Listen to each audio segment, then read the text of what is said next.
Hi, Right Writers. Cruz here. Thank you so much for joining me. In this Accuplacer Writeplacer practice video, we are going to be writing about selecting a book that you believe should be a part of the high school English curriculum and arguing for why it should be included. I went ahead and started my timer, Right Writers, so that, again, I'm really struggling with you in the process. One of the issues that I have when, I receive a prompt like this is struggling to figure out, okay, what kind of book should I select? And if it has been a long time since you've read a book, even in the college and community college setting and so on, I encourage you to go ahead and think about a book that you may have read in elementary school or in middle school that you feel should be part of the high school English curriculum. Number one, if you recall the book and remember what it's about, you're able to talk about it, you're able to apply it to the high school English setting, and I would argue that a lot of books that we read in our youth and maybe even during our juvenile times, through that K through, eighth grade phase, a lot of those books share valuable lessons that can be applied to a high school English curriculum. And so I do encourage you, even though you may struggle with a prompt that you see like this, and I know my timer is going, Right Writers, but I wanted to make sure that I talked about this even under time constraints here so that you understood from an essay standpoint or an essay grader standpoint. First of all, you're addressing the prompt by selecting a book. And second of all, you're finding an innovative way to use a book from your youth and applying it to an adult or high school setting, which I think is remarkable. It's valuable, valid, really, and I think you should go for it. So do not think that just because you did not read a book in high school or one that you really remember or one that you cared about, that you go back to middle school and elementary school. That said, as an English teacher, I have some personal favorites on some books. Definitely a top five for me would be Frankenstein. I also appreciated reading The Scarlet Letter. However, I recognize that these are very challenging books. And so I also was thinking about other books that I really liked, that were more approachable, books like The Hunger Games. Um, so, again, it's up to you what you decide, if you want to go with a book from the Harry Potter series.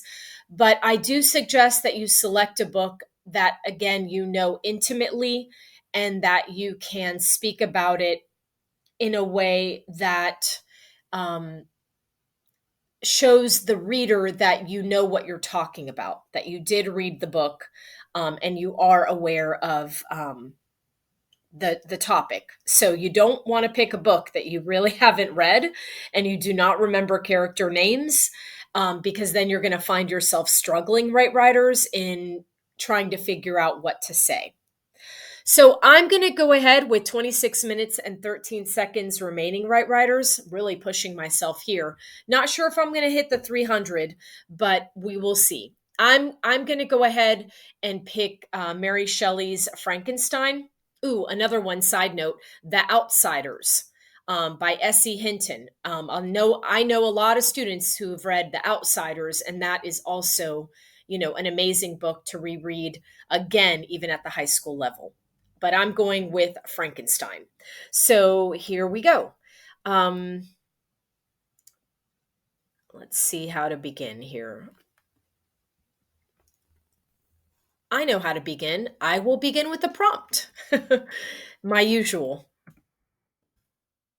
Oops, I don't want it to look like that. So I'm going to go ahead and hit that right click, paste without formatting. Okay, here we go.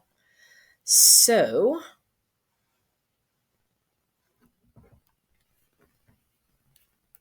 Okay, a book, and in this case, I'm just going to say a novel. Um,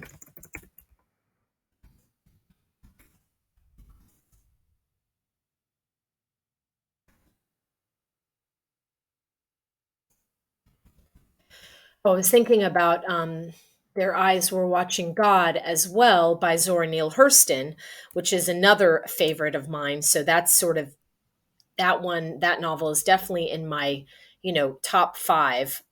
It's like Scarlet Letter, Frankenstein, Their Eyes Were Watching God. More will come to me, right, writers. A novel that I would select for a high school English curriculum. And let's go with Therefore, my usual.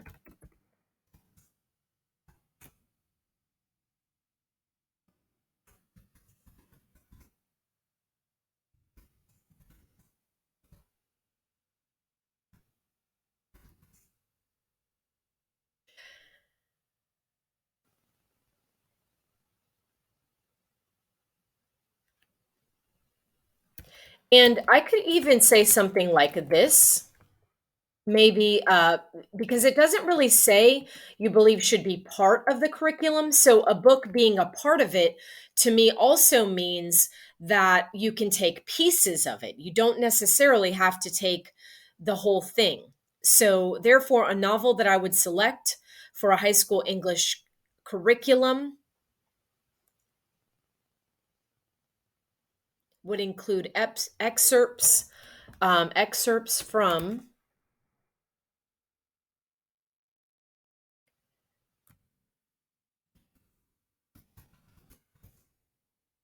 Mary Shelley's Frankenstein. Okay. And going ahead and taking this away, right, writers? Definitely, I'm sure, 22 minutes remaining.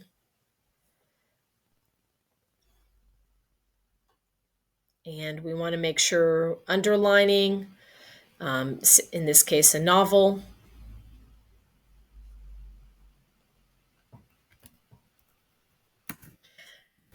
And I'm going with the technological part of it because, again, it's connected to Frankenstein.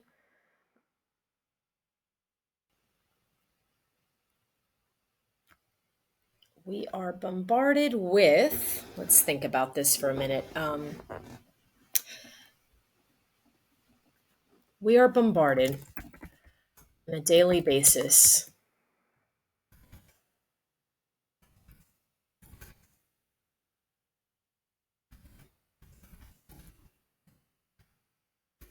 with dings and whistles, and rings from our mechanical devices.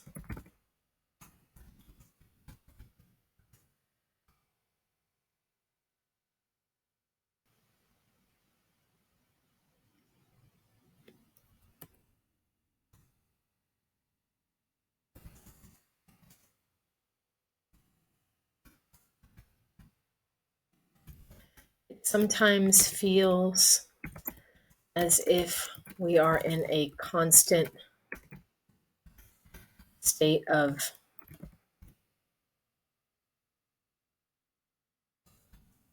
panic and anxiety as we wait.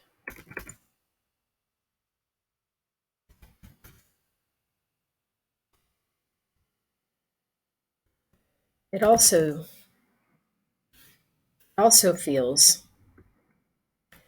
as if we are in a constant state of panic and anxiety as we wait for that next alert or text message.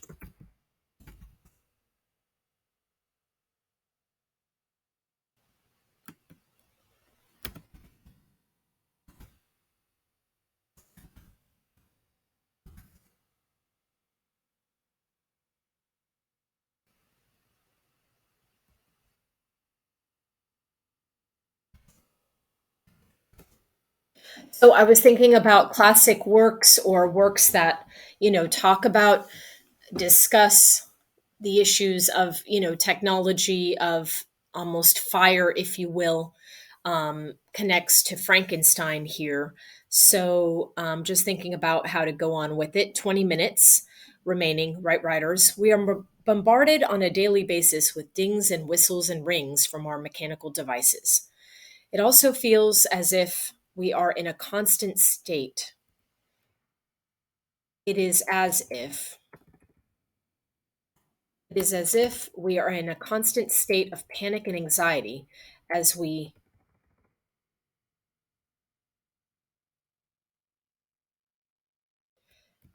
anxiously wait for that next alert, as we anxiously wait for that next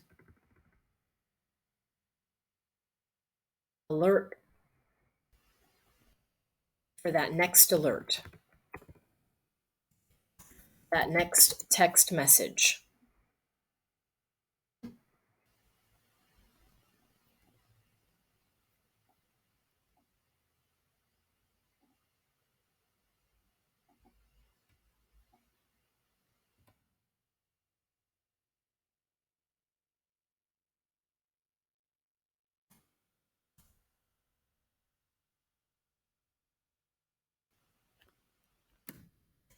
Even though we seem to think, we believe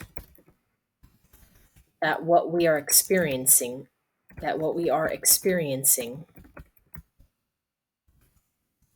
is novel. In this case, different use of novel, but is unprecedented. Even though we believe that what we are experiencing is unprecedented,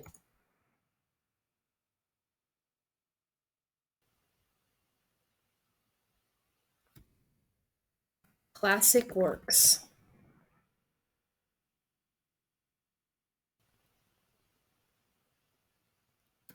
remind us, classic works of literature remind us that even though we believe that we are experiencing, that what we are experiencing is unprecedented, classic works of literature remind us that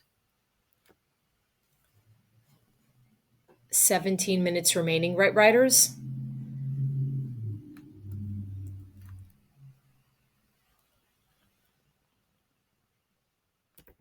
We are no different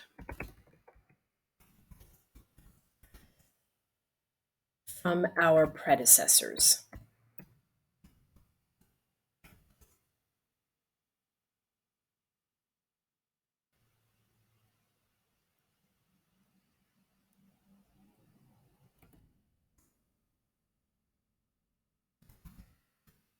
Indeed, one particular scientist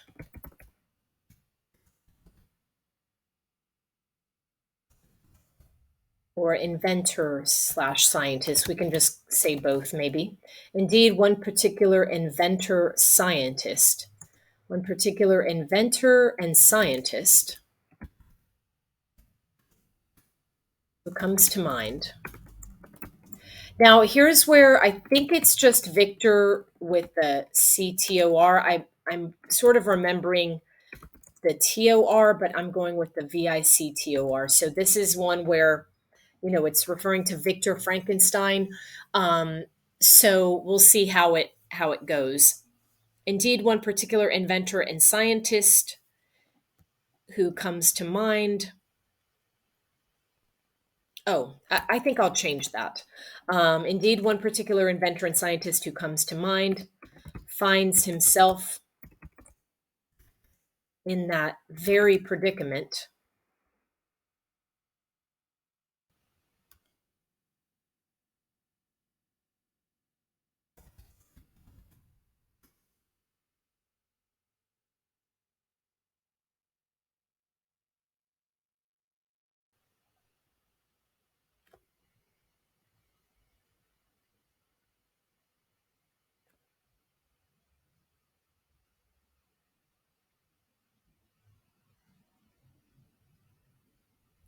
Okay, I think I'm going to actually change the ordering on this, right, writers, because it makes more sense to me to move this sentence right after text message.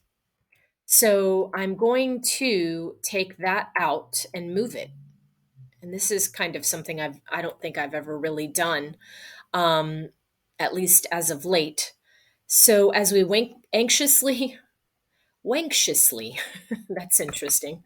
Um, as we anxiously wait for that next alert, that next text message. Indeed, one particular inventor and scientist who comes to mind finds himself in that very predicament.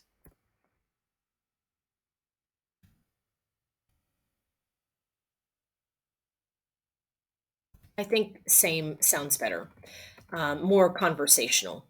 Who comes to mind finds himself in that same predicament.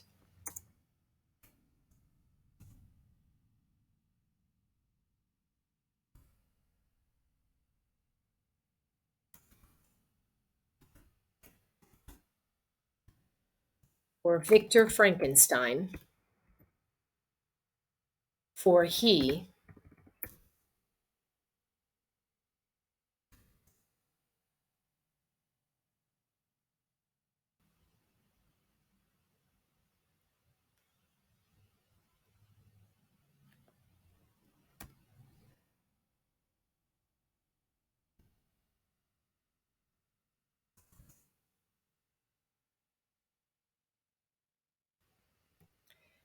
Actually, I think I'll stop there, right, writers. I'm going to allow myself some time to talk about that in the body paragraph. 13 minutes remaining, right, writers. We are bombarded on a daily basis with dings and whistles and rings from our mechanical devices. It is as if we are in a constant state of panic as we anxiously wait for that next alert, that next text message. Indeed, one particular inventor and scientist who comes to mind finds himself in that same predicament. Even though we believe that what we are experiencing is unprecedented, classic works of literature remind us that we are no different from our predecessors. Therefore, a novel that I would select for a high school English curriculum would include excerpts from Mary Shelley's Frankenstein.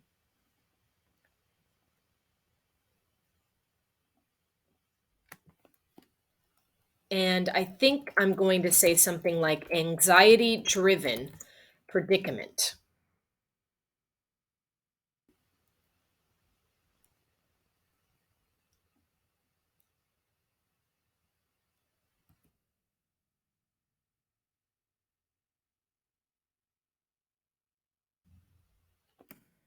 Although, I think I like although instead of even though. Although we believe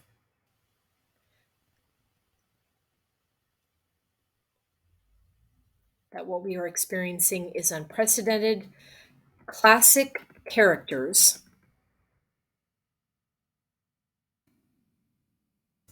characters in literature remind us that we are no different from our predecessors. Therefore, yes, I think I'm okay with that. Now, right, writers, with 11 minutes remaining, I'm going to copy this introduction and I'm going to go ahead and make it my conclusion.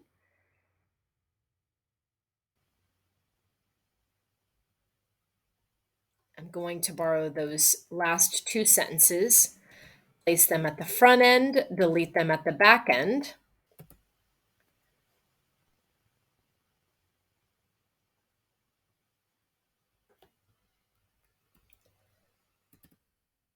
Although our egos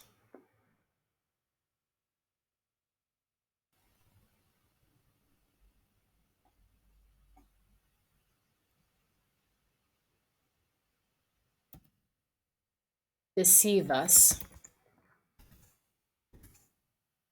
by making us believe that our experiences are unprecedented, classic characters, classic works remind us that we are no different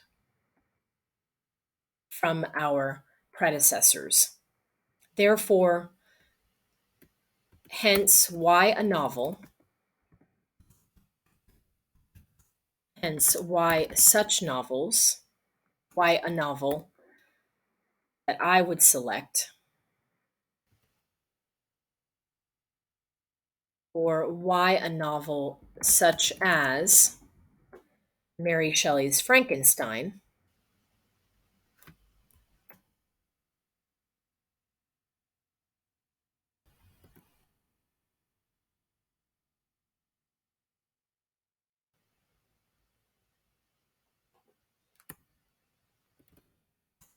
should be included in a high school curriculum.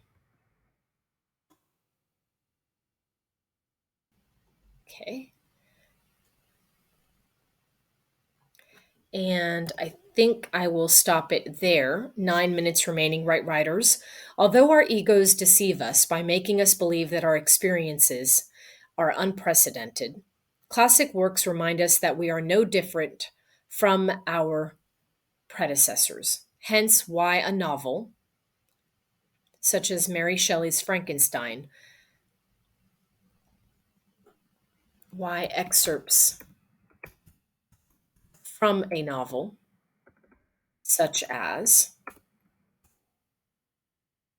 should be included in a high school curriculum. Okay. Now the fun part, the middle. 8 minutes remaining, right, writers.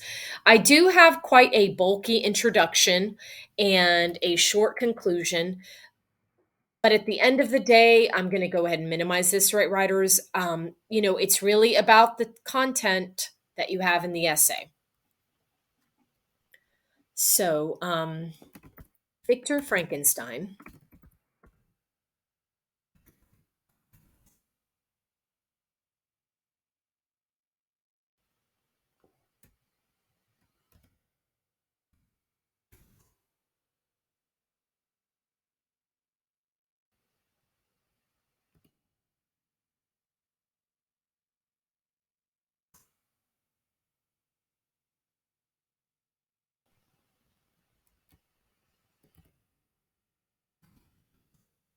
After creating or after indulging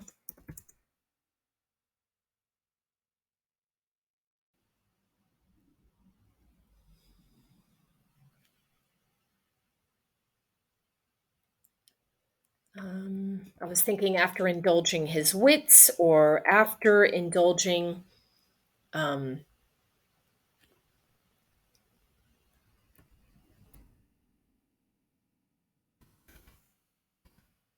in the pursuit of indulging the scientific mind, Victor Frankenstein finds himself in a state of panic, for he has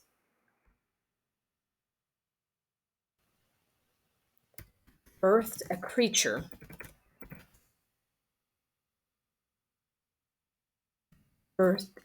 a sinister creature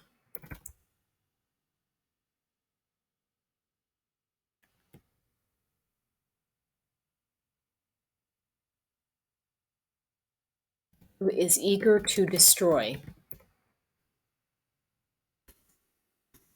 all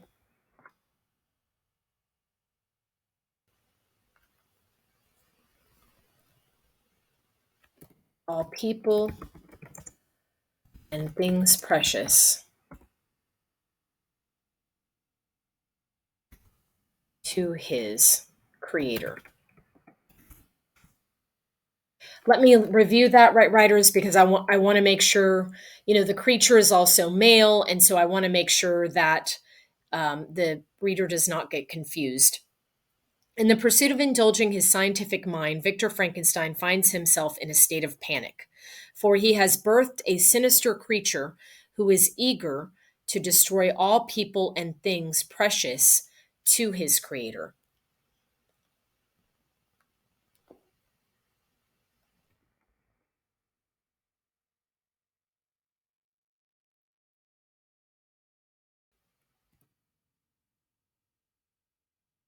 Scientific creator.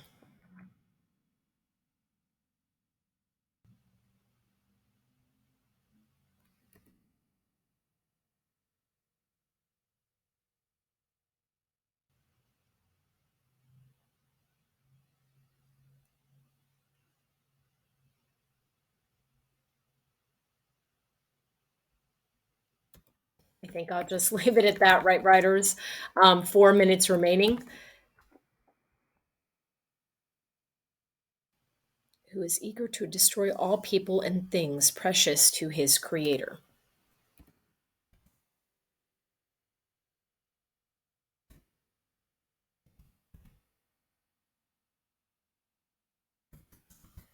Not only is Frankenstein's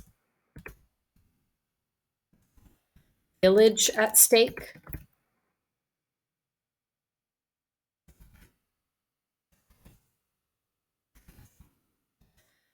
but the love of his life also awaits a tragic fate.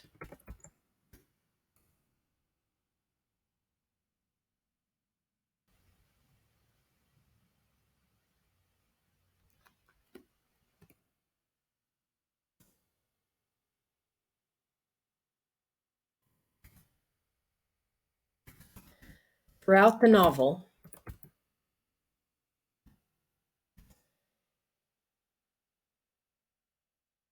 readers turn page after page in relentless anxiety.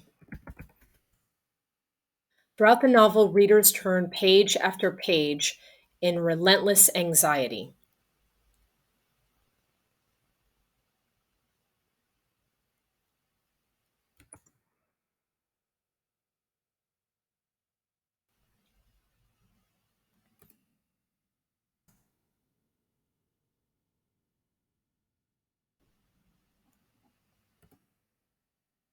And I was trying to see if I should add more, right, writers. So, but the love of his life also awaits a tragic fate. Throughout the novel, readers turn page after page in relentless anxiety.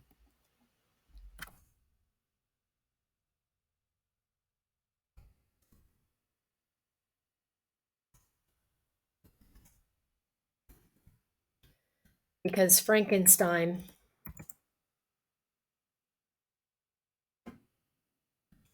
creature has escaped,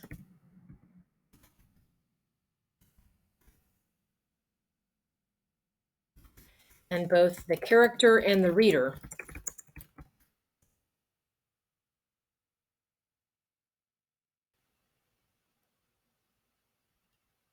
(1 minute and 50 seconds remaining, right, writers?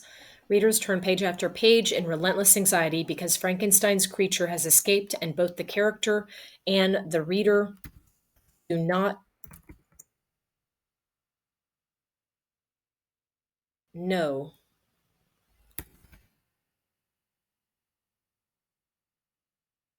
where the creature will strike.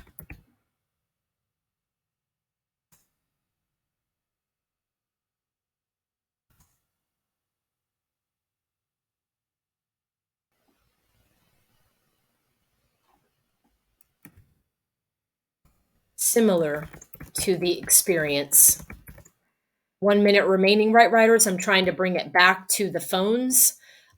Similar to the experience, we have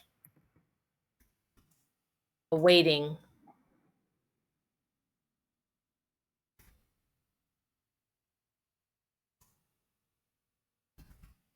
those dings and whistles from our electronic devices. Similar to the experience, we have awaiting those dings and whistles from our electronic devices.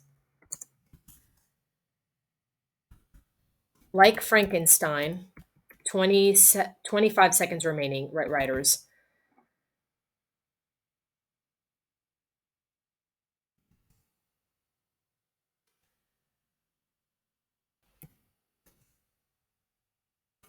Like Frankenstein, we wait. for the next hit. I saw it sort of counting down. I was like, no, three, two, one, no. Word count definitely did not hit 300 for sure. So I will go ahead and indulge you and we'll see how many. Okay, how many words? 257 words. So not terrible.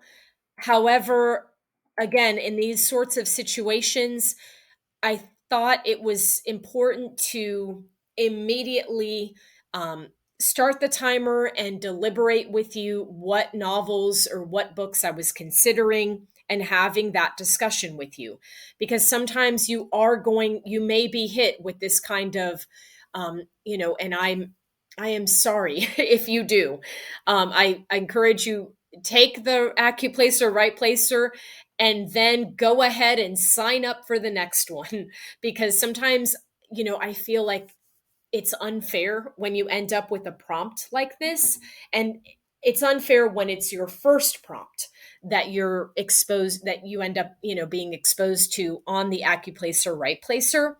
It feels very unfair, it feels wrong, and I'm with you. So let's go ahead and take it from the top, right writers, and see how we did. We are bombarded on a daily basis with dings and whistles and rings from our mechanical devices.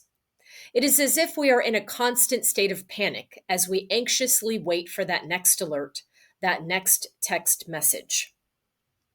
Indeed, one particular inventor and scientist who comes to mind finds himself in that same anxiety driven predicament.